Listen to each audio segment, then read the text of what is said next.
Shri Manoj Kumar ji Jha, 5 minutes.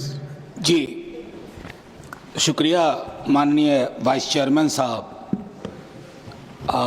माननीय मंत्री जी हैं, पटरी वाले भी हैं, आसमान वाले भी हैं और दोनों को फ्यूल देने वाले भी हैं। 3 महत्वपूर्ण महकमा हमारे समक्ष हाजिर है। Sir, railway amendment bill pay चर्चा हो रही है, लेकिन आमतौर पे मैं देख रहा हूं कि रेलवे को लेकर के जो सार्वभौमिक चिंता है वो बिल से ज़्यादा व्यक्त हो रही है।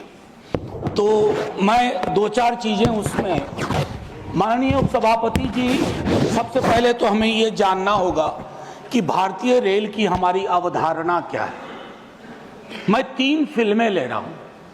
पाकीज़ा, जिसमें ट्रेन बोलती है, आप पाकीज़ा में बार बार ट्रेन का सीक्वेंस आना वो कई चीज़ों के प्रतीक के रूप में इस्तेमाल हुआ है। दूसरा, गमन, माइग्रेशन की पूरी पीड़ा, और मैं उस क्षेत्र से आता हूं जहां की ट्रेनों के नाम वहां के हालात बयान करते हैं। श्रम शक्ति, श्रमजीवी, जनसाधारण। वंदे भारत अभी तक हमारी किस्मत में आया नहीं है। मैं कुछ बातें, माननीय उपसभापति महोदय, और एक फिल्म है कुली, उसके भी क्या निहितार्थ थे हम सब वाकिफ हैं। तो भारतीय रेल के साथ कम से कम इस सदन में कई लोग ऐसे होंगे जिनके जीवन के उतार चढ़ाव के साथ भारतीय रेल का ताल्लुक रहा है। मैं उनमें से एक हूं। अपनी जिंदगी के हर पड़ाव पे भारतीय ट्रेन ने मुझे सुकून भी दिया है और मुझे सोचने समझने की शक्ति भी दी है, खिड़की के पास बैठ करके। माननीय उपसभापति महोदय, ये कोइंसिडेंस नहीं है कि आज मैं सुबह बाहर अपने घर के खड़ा था, कुली मोर्चा के साथी आए और उन्होंने अपनी चिंताएं मेरे समक्ष कही।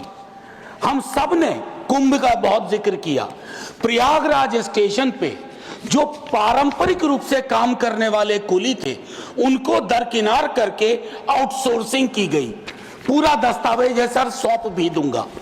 कुलियों को लेकर के मेरे पास इसलिए भी संभवतः आए होंगे क्योंकि लालू जी के कार्यकाल में कुली वर्ग को जो सुविधाएं दी गई वो महत्वपूर्ण है, याद करना।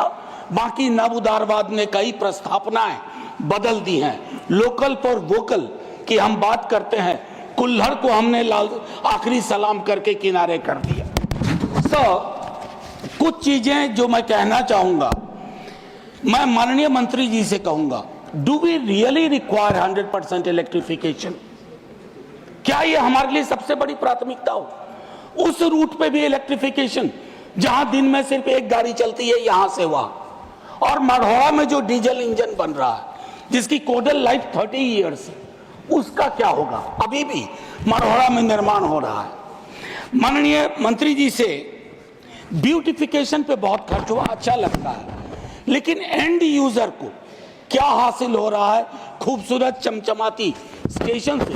क्योंकि मैं देख रहा हूं सर, प्रीमियम ट्रेनों पे जो प्रीमियम है सरकार का, वो बाकी ट्रेनों को नहीं है सर। हाल में मैं तमिलनाडु एक्सप्रेस से गया था।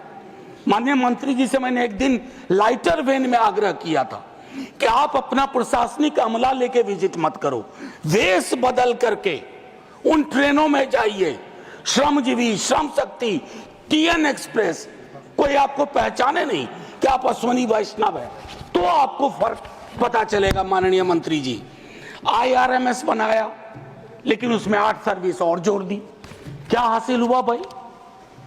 पुनर्विचार करिए, कुछ फैसले अगर बदलने पड़े। अब इसमें 8 नई सेवाएं हैं।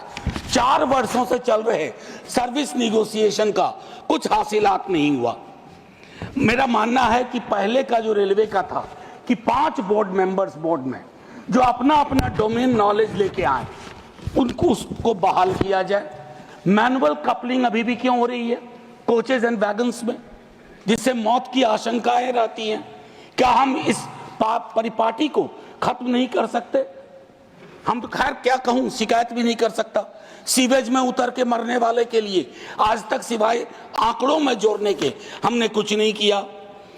स्टाफ को लेकर के चिंता है सर। रेलवे बहुत बड़ा एम्प्लॉयर भी था, बहुत बड़ा, one of the biggest employer. और 23 में संभवतः जनवरी के महीने में यही बताया गया कि 3,12,000 नॉन गजेटेड पोस्ट खाली है। उसके लिए हमारी क्या चिंता हुई? समाप्त करें। बस 30 सेकंड और दे दीजिए जी, बस 30 सेकंड। भारतीय रेल के भविष्य का सवाल है, हमारा भी भविष्य जुड़ा हुआ है।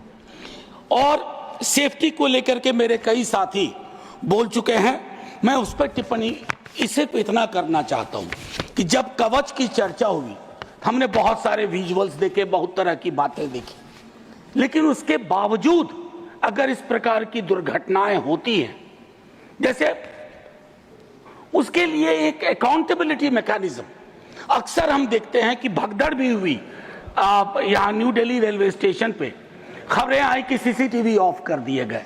हमें चिंता इस बात की होती है कि लोग ना जान जाए, बगैर इसके कि किस प्रकार हम इस तरह की चीजों को करें। अंत में आखिर मैं आपसे आग्रह करूंगा, सर, भारतीय रेल इस देश के मन में रची बसी हुई है, उसको इतना आसमानी ना बना दिया जाए कि हमें अपने हाथ से दूर जाती दिखे। वंदे भारत से कोई विरोध नहीं सर, बहुत चलाइए वंदे भारत, लेकिन जो आपकी पुरानी ट्रेन थी जिसमें 80% आबादी आज भी सफर करती है, उन ट्रेनों की क्या हालत है उस पर भी विचार करें। शुक्रिया सर, जय हिंद। श्री सुभाशीष खुंटिया। हमसे जुड़े रहने के लिए हमारे YouTube चैनल को सब्सक्राइब करें और नई वीडियो की नोटिफिकेशन के लिए बेल आइकॉन को दबाएं।